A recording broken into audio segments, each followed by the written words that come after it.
हमारी आज की चर्चा में आपका स्वागत है। आज हम प्रोग्रामिंग की दुनिया की एक ऐसी बहस पर बात कर रहे हैं जो शायद उतनी ही पुरानी है जितनी प्रोग्रामिंग खुद। हाँ, ये एक तरह से दो विचारधाराओं की लड़ाई है। बिल्कुल। एक तरफ है रफ्तार और अनुशासन के समर्थक और दूसरी तरफ हैं कह सकते हैं लचीलेपन और तेजी से काम करने वाले। और ये सिर्फ कोई किताबी बहस नहीं है। ये फैसला कि आपका कोड कंपाइल होगा या इंटरप्रेट आपके पूरे प्रोजेक्ट की नींव रखता है। सही बात है। ये तय करता है कि आपका सॉफ्टवेयर कितना तेज चलेगा, कितनी आसानी से अलग-अलग डिवाइस पर काम करेगा और उसे बनाने में कितना समय लगेगा। बिल्कुल। हमारे पास रॉयल रिसर्च का एक लेख है जिसका नाम है द बाइनरी डिवाइड। आज हम इसी के जरिए इस पुरानी लड़ाई की गहराइयों में उतरेंगे। हाँ, लेकिन हमारा मकसद सिर्फ ये दोहराना नहीं है कि कंपाइलर क्या है और इंटरप्रेटर क्या है। हम ये समझने की कोशिश करेंगे कि आज के दौर में जब हार्डवेयर इतना शक्तिशाली हो गया है, ये बहस कितनी मायने रखती है। और क्या सच में इन दो दुश्मनों के बीच दोस्ती हो रही है? हाँ, यही सवाल है। ठीक है, तो शुरू करते हैं। हम सब जानते हैं कि कंपाइलर सोर्स कोड को मशीन कोड में बदलता है, लेकिन लेख इस प्रक्रिया की एक ज्यादा दिलचस्प बात पर जोर देता है, ऑप्टिमाइजेशन। बिल्कुल। कंपाइलर सिर्फ एक अनुवादक नहीं है, वो एक आर्किटेक्ट की तरह है जो कोड की नींव को मजबूत बनाता है। इस पर थोड़ी और बात करते हैं। ये बहुत अच्छा पॉइंट है। हम अक्सर कंपाइलर को एक ट्रांसलेटर की तरह देखते हैं, लेकिन वो उससे कहीं ज्यादा स्मार्ट होता है। अच्छा। जब कंपाइलर आपके C++ या रस्ट कोड को देखता है, तो वो उसे सिर्फ लाइन बाय लाइन नहीं बदलता, वो पूरे प्रोग्राम के फ्लो को समझता है। वो ऐसे लूप्स को पहचान सकता है जिन्हें और बेहतर तरीके से लिखा जा सकता है। वो ऐसे फंक्शंस को हटा सकता है जिन्हें कभी कॉल ही नहीं किया गया, और वो मेमोरी को इस तरह से व्यवस्थित कर सकता है कि CPU उसे तेजी से एक्सेस कर सके। मतलब ये सब कुछ प्रोग्राम के चलने से पहले हो जाता है। एग्जैक्टली। ये कुछ ऐसा है जैसे एक शेफ खाना बनाने से पहले सारी तैयारी कर लेता है, सब्जियां काटना, मसाले तैयार करना, ताकि जब खाना बनाने का समय आए तो सब कुछ तेजी से हो सके। बिल्कुल सही एनालॉजी है। और इसी वजह से C++ जैसी भाषाएं गेमिंग इंजिन्स या ऑपरेटिंग सिस्टम जैसी जगहों पर राज करती हैं, जहां परफॉर्मेंस में 1 मिलीसेकंड की देरी भी बर्दाश्त नहीं की जा सकती। ठीक है। अब इसके ठीक उलट है इंटरप्रेटर की दुनिया। हाँ, पाइथन और जावास्क्रिप्ट जैसी भाषाएं। अगर कंपाइलर एक आर्किटेक्ट है, तो इंटरप्रेटर एक इम्प्रोवाइज करने वाला कलाकार है, जो मौके पर ही सब कुछ तय करता है। एकदम सही। इंटरप्रेटर कोड को पहले से तैयार नहीं करता, वो प्रोग्राम के चलते समय एक एक लाइन को पढ़ता है, उसे समझता है और फिर उसे एग्जीक्यूट करता है। कोई बड़ी तैयारी नहीं, सब कुछ लाइव। हाँ, सब कुछ लाइव होता है। मुझे याद है जब मैं कॉलेज में थी, C++ में एक छोटा सा बदलाव करके प्रोग्राम को कंपाइल होने में 5-7 मिनट लग जाते थे, और वो बहुत फ्रस्ट्रेटिंग था। ओ हाँ, फिर जब मैंने पाइथन सीखी तो वो जादू जैसा लगा। बदलाव करो, एंटर दबाओ और तुरंत नतीजा देखो। उस अनुभव ने मुझे डेवलपमेंट की रफ्तार का असली मतलब समझाया था। ये एक बहुत बड़ा फर्क है। तो एक तरफ है गहरी प्लानिंग और जबरदस्त परफॉर्मेंस, और दूसरी तरफ है तुरंत फीडबैक और डेवलपमेंट में आसानी। बिल्कुल। चलिए अब देखते हैं कि जब ये दोनों विचारधाराएं असल दुनिया की चुनौतियों का सामना करती हैं, तो नतीजा क्या होता है। परफॉर्मेंस तो सबसे पहला और साफ अंतर है। हाँ, और यहाँ कोई मुकाबला ही नहीं है। एक पहले से ऑप्टिमाइज किया हुआ नेटिव मशीन कोड हमेशा उस कोड से तेज होगा जिसे रन टाइम पे लाइन बाय लाइन इंटरप्रेट किया जा रहा है। ये तो जाहिर है। ये एक रेस में पहले से तैयार एथलीट और एक ऐसे इंसान के बीच का फर्क है जो दौड़ते दौड़ते अपने जूते की फीते बांध रहा है। लेकिन यहाँ मैं एक सवाल पूछना चाहता हूँ। आज हमारे पास इतने तेज प्रोसेसर्स हैं, इतनी ज्यादा रैम है, क्या आज के दौर में ज्यादातर एप्लीकेशंस के लिए परफॉर्मेंस का ये अंतर वाकई मायने रखता है? ये एक बहुत जरूरी सवाल है। क्या एक आम वेब डेवलपर को इसकी चिंता करनी चाहिए? और इसका जवाब है, ज्यादातर मामलों में शायद नहीं। एक सामान्य वेबसाइट या एक छोटे एप्लीकेशन के लिए पाइथन की धीमी गति शायद यूजर को महसूस भी नहीं होगी। अच्छा। हार्डवेयर ने उस अंतर को काफी हद तक पाट दिया है। लेकिन जहां परफॉर्मेंस की सीमा को छुआ जाता है, जैसे हाई फ्रीक्वेंसी ट्रेडिंग, बड़े पैमाने पर डेटा एनालिसिस या फोटो रियलिस्टिक 3D ग्राफिक्स, वहां ये अंतर आज भी जमीन आसमान का है। ओके, तो उन क्षेत्रों में कंपाइल्ड भाषाएं ही एकमात्र विकल्प है। बिल्कुल। ठीक है, तो स्पीड के मामले में कंपाइल्ड भाषाएं साफ तौर पर जीत जाती हैं, कम से कम उन जगहों पर जहां इसकी सबसे ज्यादा जरूरत है। लेकिन मुझे लगता है कि स्पीड की कोई कीमत भी चुकानी पड़ती होगी। हाँ, ऐसा ही है। क्या ये सुपरफास्ट कोड हर जगह चल सकता है? यहीं पर शायद पोर्टेबिलिटी की बात आती है। बिल्कुल। वो जो मशीन कोड कंपाइलर ने बनाया है वो बहुत ही खास होता है। वो एक खास ऑपरेटिंग सिस्टम और एक खास सीपीयू आर्किटेक्चर के लिए बनाया गया है। जैसे इंटेल x86 या एप्पल सिलिकॉन आर्म। हाँ, अगर आप उसे किसी दूसरे तरह के कंप्यूटर पर चलाना चाहते हैं तो आपको सोर्स कोड को उस कंप्यूटर के लिए दोबारा कंपाइल करना पड़ेगा। जबकि इंटरप्रेटेड कोड के साथ ऐसा नहीं है। पाइथन का तो स्लोगन भी था, राइट वंस रन एनीवेयर। हाँ, क्योंकि वहां आप कोड नहीं बल्कि एक रेसिपी भेज रहे हैं। जब तक हर किचन यानी हर कंप्यूटर में एक शेफ यानी इंटरप्रेटर है जो उस रेसिपी को पढ़ सकता है, तब तक खाना बन जाएगा। इससे डेवलपर्स का जीवन बहुत आसान हो जाता है। बहुत ज्यादा। आप एक ही कोड लिखते हैं जो विंडोज, मैक और लिनक्स सब पर चलता है। ये एक बहुत बड़ा फायदा है। अब बात करते हैं गलतियों की। जब कोई डेवलपर गलती करता है तो ये दोनों विचारधाराएं उसे कैसे संभालती हैं? यहाँ इनका रवैया एकदम अलग है। कंपाइलर एक बहुत ही सख्त टीचर की तरह है। सख्त टीचर? हाँ, वो आपका पूरा कोड जमा करने के बाद उसे चलाने से पहले ही चेक करता है। अगर उसे एक भी सिंटैक्स की गलती या टाइप की गड़बड़ी मिलती है तो वो प्रोग्राम को कंपाइल ही नहीं होने देगा। अच्छा, तो वो पहले ही रोक देगा? हाँ, वो आपको पहले अपनी गलतियां सुधारने को कहेगा। ये एक सेफ्टी नेट की तरह है। जबकि इंटरप्रेटर ज्यादा रिलैक्स्ड है। वो कहता है चलो शुरू करते हैं, जब कोई दिक्कत आएगी तो देख लेंगे। बिल्कुल।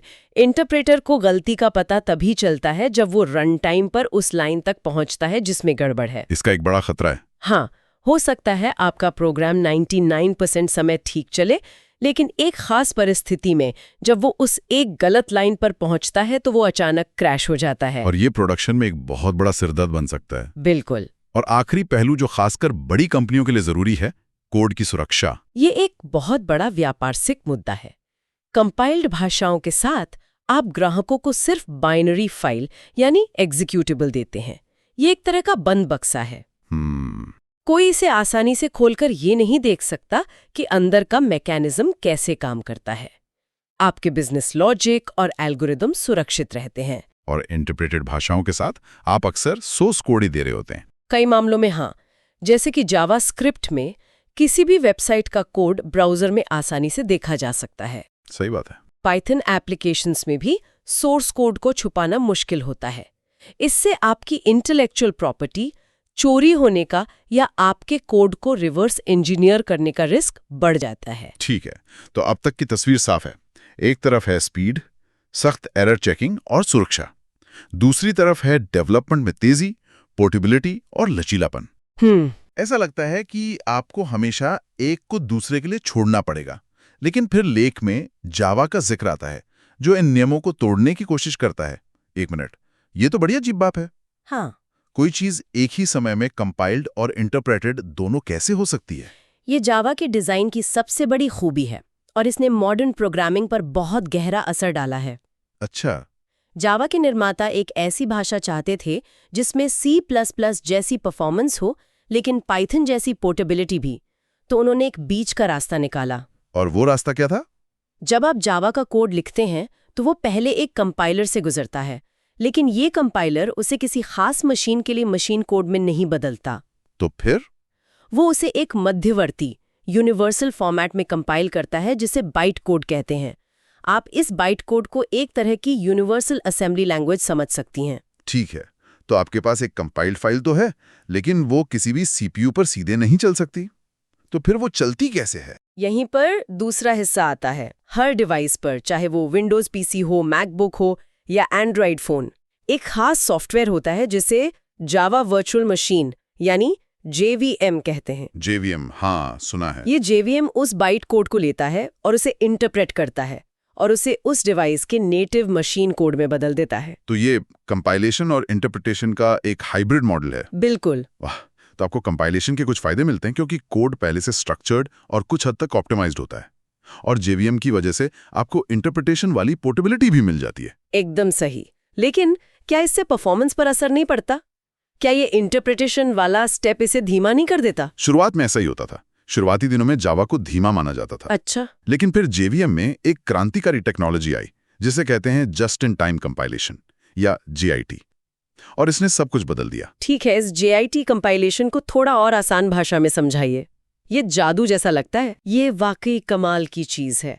आप JVM को एक बहुत ही होशियार मैनेजर की तरह सोचें जो अपने कर्मचारियों यानी कोड के हिस्सों को काम करते हुए देख रहा है।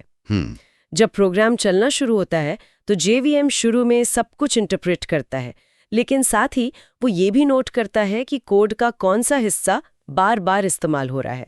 इन हिस्सों को हॉटस्पॉट्स कहते हैं। जैसे किसी गेम में फिजिक्स कैलकुलेशन करने वाला कोड जो हर फ्रेम में हजारों बार चलता होगा। बिल्कुल। जैसे ही JVM को ऐसा कोई हॉटस्पॉट मिलता है, JIT कंपाइलर एक्टिवेट हो जाता है। ओके। वो उस खास हिस्से को लेता है और उसे रन टाइम के दौरान ही उस मशीन के लिए पूरी तरह से ऑप्टिमाइज्ड नेटिव मशीन कोड में कंपाइल कर देता है। रन टाइम के दौरान? हाँ, अगली बार जब उस कोड को चलाने की जरूरत पड़ती है तो JVM उसे इंटरप्रेट करने के बजाय सीधे उस सुपर फास्ट कंपाइल्ड वर्जन को चला देता है। एक मिनट, तो इसका मतलब है कि जावा का प्रोग्राम जितना ज्यादा देर तक चलता है वो उतना ही तेज होता जाता है? मोटे तौर पर हाँ, क्योंकि JIT को ऑप्टिमाइज करने का ज्यादा मौका मिलता है। बिल्कुल। शुरुआती स्टार्टअप थोड़ा धीमा हो सकता है, जिसे वार्म अप पीरियड कहते हैं, लेकिन एक बार जब सर्वर पर चलने वाला कोई बड़ा जावा एप्लीकेशन वार्म अप हो जाता है तो उसकी परफॉर्मेंस C++ जैसी नेटिव कंपाइल्ड भाषाओं के बहुत करीब पहुंच सकती है। ये तो वाकई दोनों दुनियाओं का सर्वश्रेष्ठ पाने की एक शानदार कोशिश है। हाँ, हालांकि इसके भी अपने ट्रेड ऑफ हैं, जैसे ये ज्यादा मेमोरी इस्तेमाल करता है और छोटे जल्दी खत्म होने वाले प्रोग्राम्स के लिए ये ओवरकिल हो सकता है। तो इन सब का क्या मतलब है? इस पूरी चर्चा के बाद लेख अपने मुख्य सवाल पर वापस आता है, कंपाइल्ड बनाम इंटरप्रेटेड, कौन बेहतर है? और अब JIT जैसी टेक्नोलॉजी के बाद क्या ये सवाल और भी जटिल हो गया है? लेख का निष्कर्ष बहुत व्यवहारिक है। वो कहता है कि कौन बेहतर है ये पूछना ही गलत है। अच्छा। सही सवाल ये है कि मेरे काम के लिए कौन सा सही है, और अब चुनाव सिर्फ दो के बीच नहीं बल्कि एक पूरे स्पेक्ट्रम पर होता है। ठीक है। लेख में कुछ आधुनिक फैक्टर्स दिए गए हैं जिनके आधार पर यह फैसला लेना चाहिए। चलिए उन पर बात करते हैं। ये हमारे श्रोताओं के लिए एक अच्छी चेकलिस्ट हो सकती है। जरूर। पहला, परफॉर्मेंस की जरूरतें। क्या आप एक गेम इंजन बना रहे हैं जहां हर नैनोसेकंड मायने रखता है? हाँ। तो आज भी C++ या रस्ट जैसी कंपाइल्ड भाषाएं ही आपका जवाब है। JIT बहुत करीब आ सकता है, लेकिन वो आखिरी 5% की परफॉर्मेंस आपको नेटिव कंपाइलेशन से ही मिलेगी। दूसरा होगा डेवलपमेंट की गति और इकोसिस्टम। बिल्कुल। क्या आप एक नया स्टार्टअप बना रहे हैं और आपको बाजार में जल्दी पहुंचना है, तो पाइथन या जावास्क्रिप्ट जैसी इंटरप्रेटेड भाषाएं आपको तेजी से प्रोटोटाइप बनाने और बदलाव करने की आजादी देंगी। और इकोसिस्टम? हाँ, और कभी-कभी फैसला भाषा नहीं बल्कि उसका इकोसिस्टम करता है। अगर आप मशीन लर्निंग पर काम कर रहे हैं तो पाइथन की लाइब्रेरीज इतनी मजबूत हैं कि आप किसी और भाषा के बारे में सोच भी नहीं सकते, भले ही वो धीमी हो। सही है। तीसरा है प्लेटफॉर्म। आपका कोड कहाँ चलेगा? हाँ, अगर आप वेब ब्राउज़र के लिए कुछ बना रहे हैं तो आपके पास जावास्क्रिप्ट के अलावा कोई खास विकल्प नहीं है। अगर आप इंटरप्राइज लेवल सर्वर एप्लीकेशन बना रहे हैं तो जावा या C# जैसी हाइब्रिड भाषाएं बहुत मजबूत दावेदार हैं। और हार्डवेयर पर कंट्रोल। ये चौथा पॉइंट है, सिस्टम पर कंट्रोल।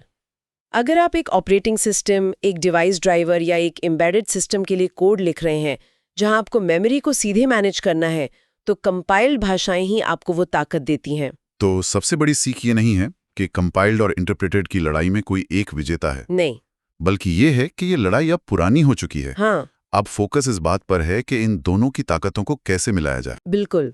असली कौशल अब सिर्फ एक कैंप चुनने में नहीं बल्कि प्रोजेक्ट की जरूरतों को समझकर सही ट्रेड ऑफ करने में है। सही। ये जानने में है कि कब आपको नेटिव स्पीड चाहिए, कब आपको डेवलपमेंट की तेजी चाहिए और कब आपको जावा जैसा एक संतुलित हाइब्रिड मॉडल चाहिए। पुरानी सीमाएं अब धुंधली हो रही हैं। और इसी के साथ हम अपने श्रोताओं को सोचने के लिए एक विचार देते हैं। लेख में JIT कंपाइलेशन का जिक्र है, लेकिन एक नई टेक्नोलॉजी है जिसके बारे में आजकल बहुत बात हो रही है, वेब असेंबली या वाज़म। वासम। ये एक तरह का बाइट कोड है जिसे मॉडर्न वेब ब्राउज़र समझ सकते हैं। इसका मतलब है कि अब आप C++, रस्ट या गो में लिखा कोड कंपाइल करके सीधे ब्राउज़र में चला सकते हैं, वो भी लगभग नेटिव स्पीड पर, जावास्क्रिप्ट के साथ साथ। हाँ। तो सवाल ये है, क्या वेब असेंबली जैसी टेक्नोलॉजी इस बहस को हमेशा के लिए खत्म कर देगी? क्या भविष्य ऐसा होगा जहां भाषा सिर्फ एक पसंद होगी और परफॉर्मेंस और पोर्टेबिलिटी की समस्या प्लेटफॉर्म लेवल पर हल हो जाएगी? ये सोचने वाली बात है।